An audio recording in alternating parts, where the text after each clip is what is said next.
Hi everyone. Thank you for joining me once again to tour an exciting new exhibit at the California Museum, Fight for the Right.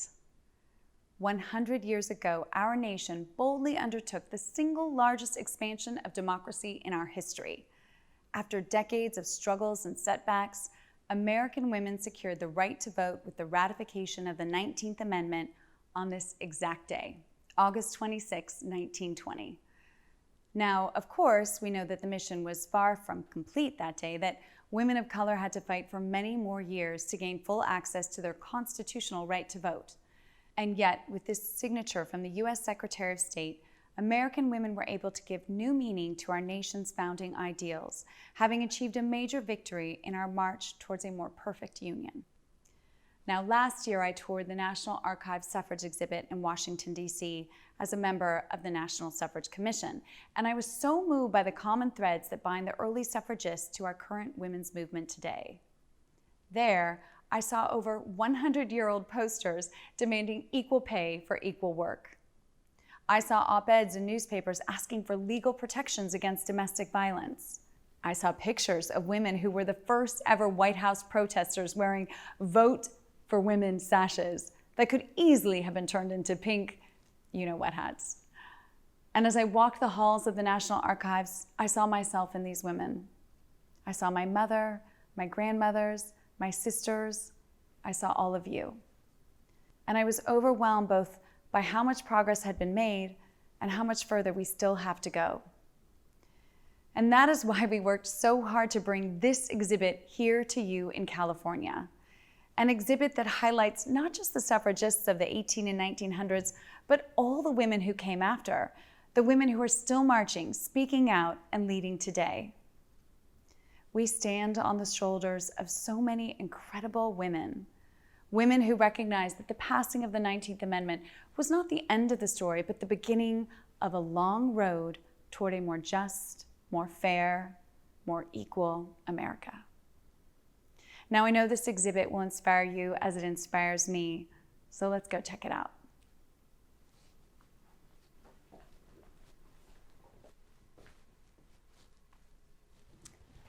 So this was an original banner used by women in the 1917 White House protests. Alice Paul and the National Women's Party actually utilized these.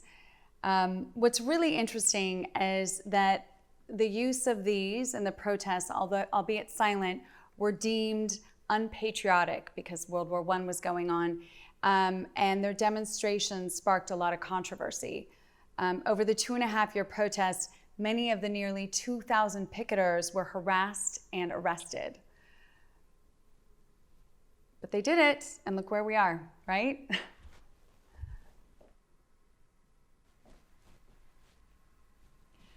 So this section is all about the features and tactics of the movement. Women drove across the country and state, they spoke at rallies around the world, and continued to bring suffrage amendments forward.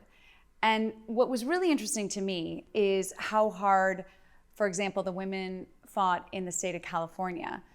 In fact, the first statewide vote for suffrage failed to pass in 1896. And after a progressive administration swept power in 1910, it was only then that the suffragists had 8 months to mobilize a massive campaign, which is why California women were able to vote in 1911, prior to the 19th Amendment. So, obviously times have changed. We had our first phone here, and then as we progressed to our cell phones, as we know, mobilization looks quite different today than it did then, but we're still marching. And I think our marches have been quite successful.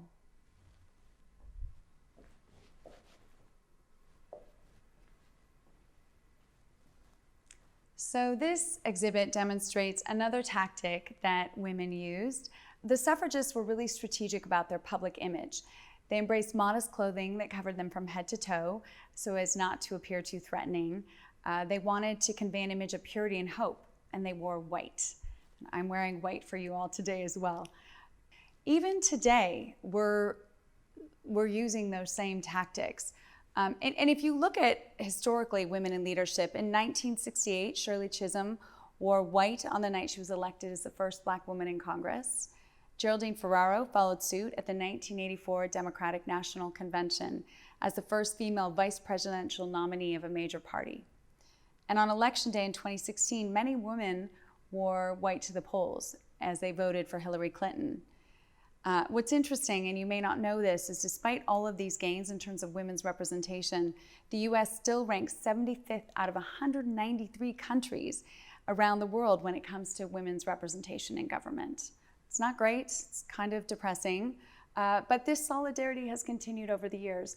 Most recently, during the State of the Union address in 2020, all the congressional women wore white, and our friend from California, our representative Doris Matsui, actually wore this white suit, and we're lucky to have a special message from her here today. Hi, I'm Doris Matsui, and I'm here at this wonderful California museum touring this exhibit. It's really wonderful. Fight for the Right, 100 Years, the Women's Vote. You know, it's 100 years, and so much has happened in 100 years. The interesting thing is that 100 years ago, we had a pandemic, and the women were fighting for the vote then. 100 years later, we have another pandemic. And even though we have the right to vote, not everyone has the right to vote. So women, as we always said, we persist. We are continually fighting for the vote for everyone. And there's one thing that we've learned as women, and that we fought for this right.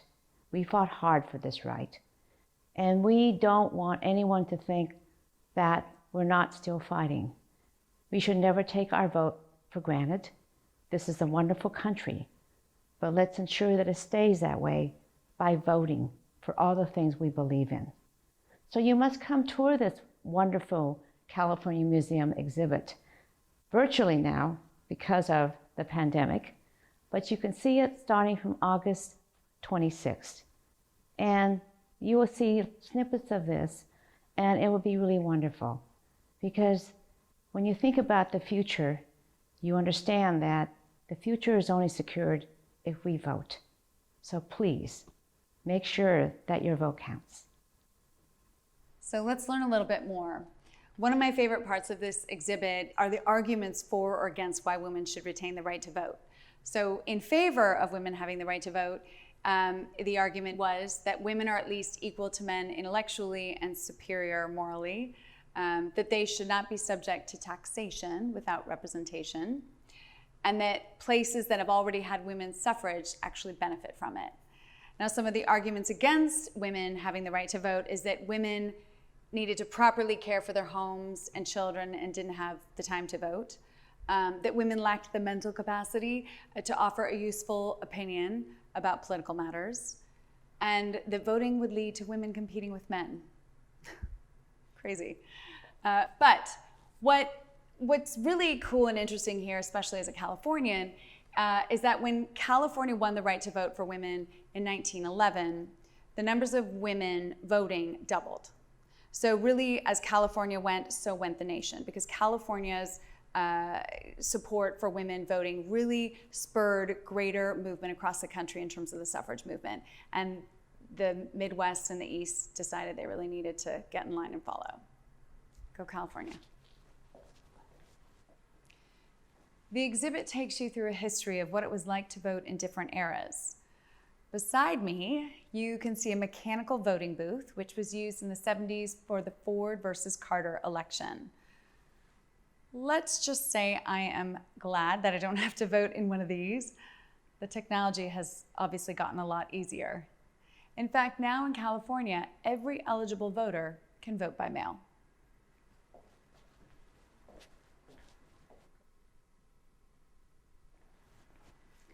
So this timeline really puts into perspective the 19th Amendment.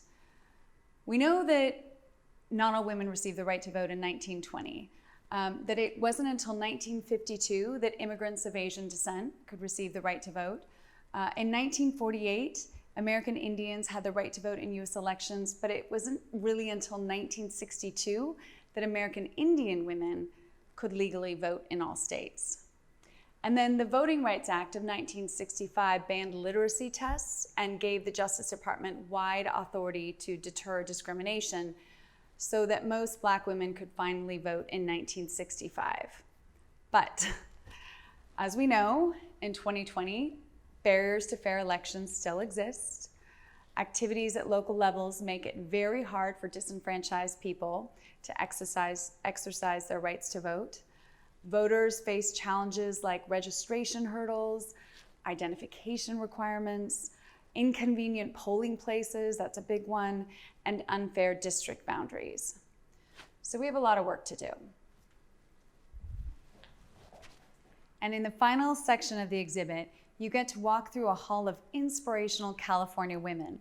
Women like Speaker Pelosi and Charlotta Spears Bass, the first Black woman to own and operate a newspaper in the United States. And then you can contribute to the exhibit by sharing who inspires you.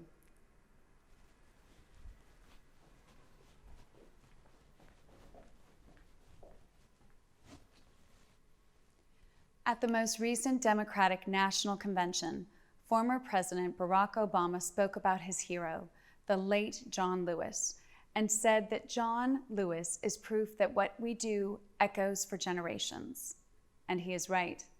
What these women accomplished 100 years ago created echoes that have led all the way to this moment, all the way to me, and all of the way to you. And now it is up to us to keep that fight going.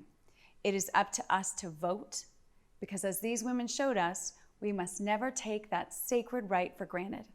And it is up to us to do all that we can to continue to lift up women's voices, women's contributions, and women's leadership. Because our voices are important and valuable. Our experiences are unique and must be listened to and believed. And when our voices and experiences are valued, and when our needs, not just my needs, but the needs of all women, especially the most marginalized women, are listened to and prioritized, and when a plurality of diverse women have seats at the tables of power, entire families, communities, and our society will be better off. So thank you once more for joining me to celebrate the suffrage centennial and to tour the new Fight for the Right exhibit at the California Museum. I can't wait to have you all here in person. And in the meantime, please check out californiamuseum.org for more information. Onwards.